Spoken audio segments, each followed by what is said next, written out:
Welcome to part 2 of gold nuggets in your detector.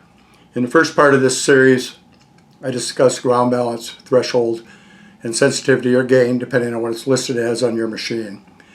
And we went into how to set up gold detectors to hunt in the field. Again, I'm going to also touch on, I'm not trying to single out any one detector here, because I think pretty much all the gold detectors that Fisher, Mine Lab, Garrett, White's, and XP and others make are darn good machines. Each one has its advantages, and each one maybe has a few things that are lacking. That's not a problem with the machine as much as if you plan to be a professional or semi-professional gold nugget hunter, there is no one machine that's going to do it all for you. That's the number one thing I need to point out here. I use pulse induction. I also have a waterproof pulse induction machine, and I have a VLF machine, and I have a coin relic machine that'll also double in an emergency as a gold nugget hunting machine. And the reason I have 4 machines with me at all times is because I don't ever know from place to place, unless I've been there before, what the ground conditions are going to be like and what machine will give me the best advantage of finding gold in a new area or an area I've been to before. When I say all machines are created equal, I mean most of the gold machines out there, the good ones, have been designed to handle the hot ground, which I mean by hot, highly mineralized. I mean, it can drastically change in just a few feet, which drives a lot of detectors absolutely batty. Gold detectors are designed to handle that hot ground and deal with it. And you can either deal with it manually on a lot of machines, which I prefer sometimes, or automatically in some machines, which get into their own set of issues and problems, and perhaps in some of the hotter ground you'd have a better advantage using manual. And I do most of the time on my pulse induction machines. Coils. Okay, and now I've got 4 different machines that I use for gold. And I get asked all the time why I'm using a 5-inch coil on the Gold Monster, or why I only have an 8-inch coil on my GP, or, darn phone, blooper time, or why I use a bigger coil. And coils are based on physics. You've got a winding of wire. It's either big and round, elliptical, or small. Okay, so the coil pattern goes into the ground, something like this on a mono, and on a double D you get more of a cup-shaped type. Either way, the smaller the coil, the less it's going to go down before it terminates that signal. So, when you see me using a small coil on shallow ground, that's because I don't need depth, number one. I'm probably hunting in cracks and crevices, so I need a small coil to be able to maneuver around, that's 2. And number 3, they are just much hotter on really tiny stuff than a coil 3 times their size. Especially true with pulse induction. The bigger the coil, the less small, shallow stuff you're going to hear well, and you're going to hear deeper better. With a smaller coil, you're going to hear shallow and surface stuff much better than you will hear deeper. So, instead of having 5 different pulse machines, I just buy different coils for the pulse machine I have. That covers me on any part, any ground, or any new area I go to. And same for VLF. You put a 14-inch coil, 15-inch coil on a VLF, you're going to go deeper. Simple physics. Smaller coil, more sensitive and shallow, and able to get around metal and hot rocks and stuff like that much easier. The key is, whatever coil you have on, to move very slow when nugget hunting. We're looking for sometimes targets small enough you got to squint to see them. And it takes a lot of sensitivity to find those targets, but it also takes you to move the machine slow enough that it's not being fed too much information by moving over the ground too quickly. And by feeding it too much information, you're going to miss small targets. The machine just won't see it. By moving slowly, the machine's able to analyze everything under that coil and tell you if there's a target there or not. And oftentimes when I'm training people, which I do a lot of, I do seminars, I train people, And the biggest problem I have with a lot of people is getting them to slow down and overlap their swings. Okay, with a double D coil, you've got that nice cup shape coming down, about the width of the coil, and it comes down and cups out at the bottom. You don't have to overlap as far. You know, maybe just a little bit, so you can cover more ground more quickly. But the trade-off is sensitivity with a double D coil, or used to be. Things are changing rapidly in the industry. And now there's some double D machines out there that are amazingly sensitive to small stuff. And it's not like 40 years ago. And unfortunately, a lot of the manufacturers out there are still using machines that have technology that's 20 to 40 years old. They're still good machines for the time, but there are better options now for the serious nugget hunter. And the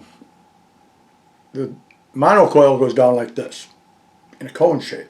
Therefore, you have to overlap more to be able to get the advantage of that extra depth without basically zigzagging.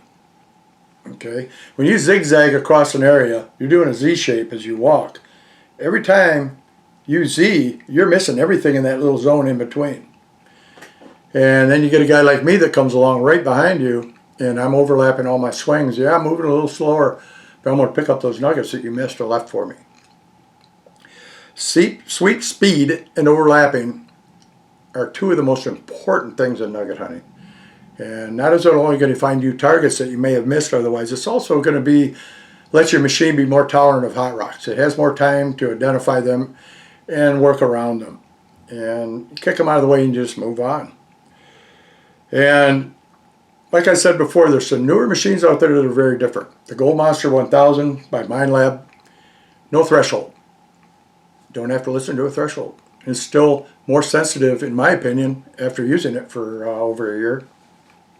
It's more sensitive than any other VLF gold machine on the market, period. It'll find smaller gold. It'll find bigger gold deeper than most VLFs. And a lot of it has to do with the new technology and it having a 24-bit microprocessor on it. Yes, I own one. And for years, I used a different machine for my small gold hunting and hunting mine dumps. And the Gold Monster has just replaced that because it's more sensitive and does more of what I need done.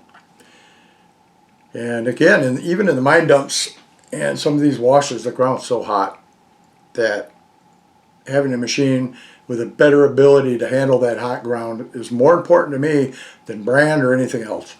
And I always get a kick out of guys that are doing brand comparisons or whatever online.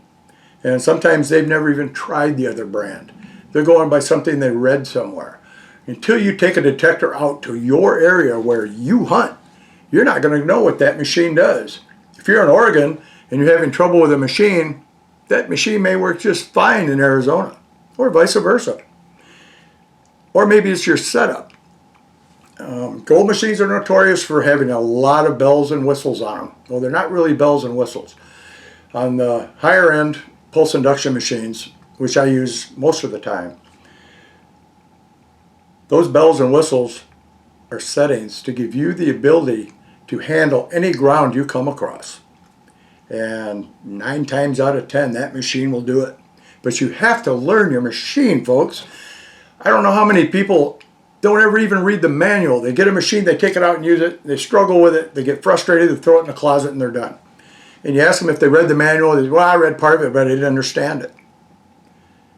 Well, geez, guys, riding a motorcycle, driving a car, flying a plane, building a model, you need instructions, okay? You need to understand what that machine is doing, what you got to put together, why it does what it does. If you don't take the time to understand these things, you're never going to actually understand the machine, which leads to the fact that maybe you won't trust that machine when you're out in the field. By not trusting the machine, you're already there thinking, I'm not going to find any gold anyway. And then you don't. You simply don't. You don't have faith in the machine or yourself or your capabilities, and you don't find gold. By learning the machine and what it'll do and be able to go out there and say, okay, it's a little noisy here, I need to adjust the gain, I need to do this, I need to do that, you're building confidence. And anybody that is a successful metal detectorist, whether it's coin relics, whether it's scuba diving, whether it's working in the gold fields, or whatever they're doing, is going to tell you that confidence in knowing your machine is about 99% of making it happen. The rest of it's simply doing enough research or joining a club or just getting out there and doing it.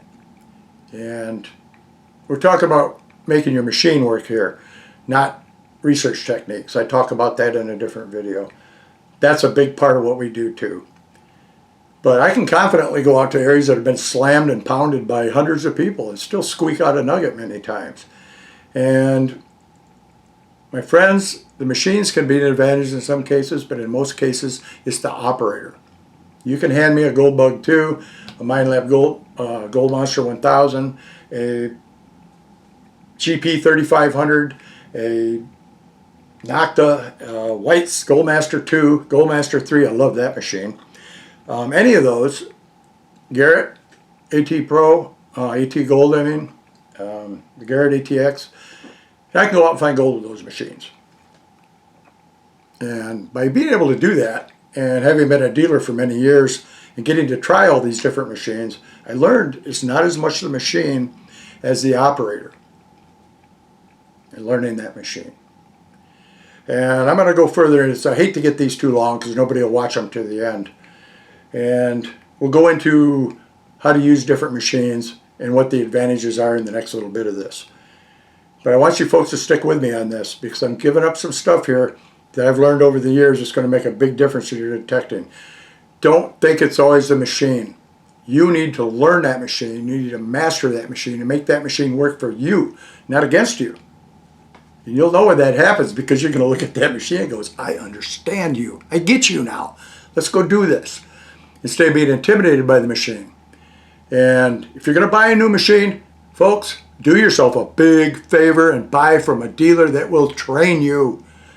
A dealer that uses that machine himself or has used it. Otherwise, you're just getting somebody reading out of the manual to you. You're already frustrated with the manual at that point. You need a lesson. And it can be very expensive to go out and find someone to train you after the fact. So make sure that dealer you go to gives you that lesson. And I'll be back again with more on this. Nugget Shooter out.